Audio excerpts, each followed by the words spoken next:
এখনো মনে পড়ে যায় এই কলেজেতে এমএসসি পড়তে আসার প্রথম দিনের কথা। আমাদের অত্যন্ত প্রিয় এডসি স্যারের class.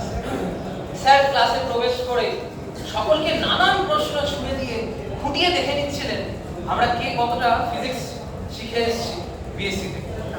Differential equation, legend of polynomial, Hermite polynomial থেকে বিভিন্ন ধারালো প্রশ্নবার এসে শরীরে বিঁধছিল আর বিন্দু বিন্দু ঘাম ফুটে উঠছিল কপালের মধ্যে।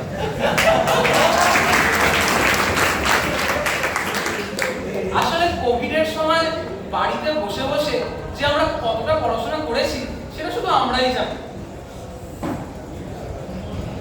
তাও যে আমরা কিভাবে কারি মার্কস পেয়ে বিএসসি পাস করলাম সেই রহস্য কবিতার মাধ্যমে উন্মোচনা করতে আমি প্রিয়মকে ডেকে নেব এই মঞ্চে।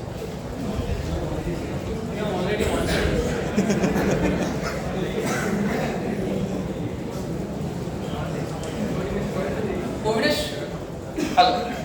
কোভিডের সময় আমাদের এত ইউনিভার্সিটি থাকা সত্ত্বেও একটা নতুন ইউনিভার্সিটি গড়ে উঠেছে। আমরা সবাই জানি সেই ইউনিভার্সিটির নাম হোয়াটসঅ্যাপ ইউনিভার্সিটি, তাই তো? তো এই কবিতার নামও হোয়াটসঅ্যাপ ইউনিভার্সিটি। শুরু করছি।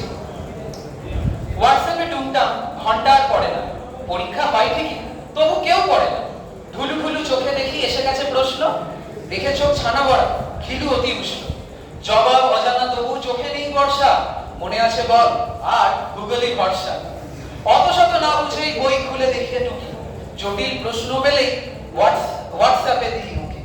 হোয়াটসঅ্যাপ গ্রুপগুলো আজ বেশ সক্রিয়, প্রেমিকার চেয়েও আজ উত্তর খুব প্রিয়। গ্রুপে গ্রুপে দেখি শুধু জবাবের বন্যা, গ্রুপ নয় তারা আজ সরস্বতী কন্যা। মাঝে মাঝে রব ওঠে, এটা ঠিক ওটা ভুল, কোনটা লিখবো ভেবে পাই না কিনারা ভুল। ঘাম করে টপ টপ, হাত করে ঝিনঝিন, সময় আর নেই তবু লেখা যে অন্তহীন। স্ক্যানের টাইমটা ছেড়ে লেখা শেষ করব, নইলে রেকর্ড মার্কস কিভাবে তা করব। এরপর স্ক্যান শুরু, পাতাগুলো গুছিয়ে 10 মিনিট ধার নেব স্যারকে খুঁচিয়ে। প্রায় সব ঠিকই আছে তবু চোখ বুলিয়ে সব শেষে জমা দেব বুকখানা ফুলিয়ে। তারপরই জ্ঞান দেব নবাবে কায়দা, অনলাইন এক্সামের নেই কোনো ফায়দা। ধন্যবাদ।